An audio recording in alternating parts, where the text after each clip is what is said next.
পূর্ত সড়কে হাঁটু সম বৃষ্টির জল জমে একাকার অবস্থা কাঁঠালতলীতে। নিকাশি সুব্যবস্থা না থাকায় বৃষ্টির জমা জলে নাজেহাল পথচারী সহ যান চালকরা।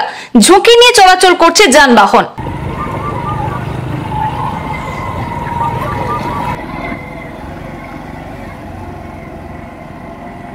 সামান্য বৃষ্টি হলে কাঁঠালতলী তিলভূম পূর্ত সড়কের ধলিরপাড় এলাকায় বাঘন জিপি অফিস সংলগ্ন স্থানে সড়কের উপর প্রচুর জল জমে যায়।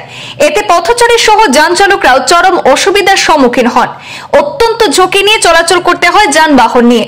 বর্তমানে কয়েকদিনের ধারা বর্ষণে সড়কের এই অংশ সম্পূর্ণরূপে জলের নিচে তলিয়ে গেছে। এতে যানবাহন চলাচলেও বাধা সৃষ্টি হচ্ছে। শুধুমাত্র তাই নয়, এই সড়ক দিয়ে প্রতিদিন শত শত জনগণ চলাফেরা করেন। স্কুল কলেজের ছাত্রছাত্রীরাও অনেক কষ্ট করে যাতায়াত করতে হচ্ছে। জমা জলের দরুন সড়কের এই অংশে কয়েকটি গর্তের সৃষ্টি হয়েছে। স্থানীয় পথচারীরা অভিযোগ করেছেন, কয়েক বছর আগে ওই সড়ক পাকা করানো হয়। সেই সময় স্থানটি কিছুটা উঁচু করে তৈরি করা হয়, কিন্তু সড়কের উভয় পাশে কোনো ধরনের ড্রেন নির্মাণ করা হয়নি জল নিষ্কাশনের জন্য, যার দরুন এই অংশে বৃষ্টির জল জমে থাকে, কোথাও যেতে পারে না সেই জল। দীর্ঘদিন এই অবস্থায় থাকার পর গত বছর খানেক আগে পঞ্চায়েত মারফত সড়কের একটি পাশে ড্রেন নির্মাণ করা হয়, তবে আপত্তির দরুন ড্রেনটির কাজ পূর্ণ করা হয়নি, যার ফলে আজও ওই স্থানে জমা জলে দুর্ভোগ পোহাতে হচ্ছে জনসাধারণের। তাই শীঘ্রই নিকাশি ব্যবস্থা করে জমা জলের স্থায়ী সমাধানের জন্য রাজ্যের মন্ত্রী কৃষ্ণেন্দু পালের আশু হস্তক্ষেপ কামনা করেছেন কাঁঠালতলীর ভুক্তভোগী জনগণ।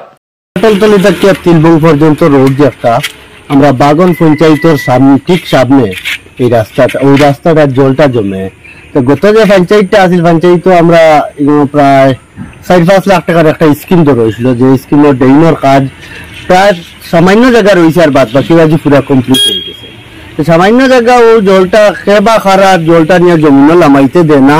এগুলো লাগিয়া কর্তৃপক্ষ যারা আছেন এরা তদন্ত করিয়া ওগুলো ব্যাপারে কিতা অ্যাকশন করা যায়, যে কিতার লাগে জমিনও নিয়ে জলটা কেউ নামাইতে দেয় না, তার ব্যাপারটা কিতা বা তার অভিযোগটা কিতা ওটা জানবার লাগিয়া। 2 নম্বর জিনিস হইল যে আমরা ওই রাস্তাটার অবস্থাটা দেখুন, এত মানুষের রাস্তা আর এত গাড়িগুলার রাস্তা, যে প্রতিটা মুহূর্তের মাঝে একটা গাড়ি আর যার এইভাবে জিও করে।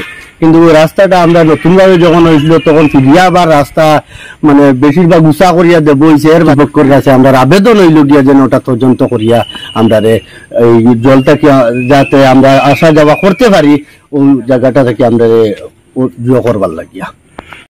এখানে যে জল দেখা গত 1-1.5 বছর আগে এখানে রাস্তার কাজ হয়েছে, তখন এই জায়গাটা আরো তো নিচা আসলো, তখন রাস্তার মাটি বড়াইয়া খাজ করা হয়েছে। খাজ করার পরে ওই যে এদিকে রাস্তাটা ব্লক, জল যাওয়ার কোনো রাস্তা নাই, এদিকেও যাওয়ার রাস্তা নাই।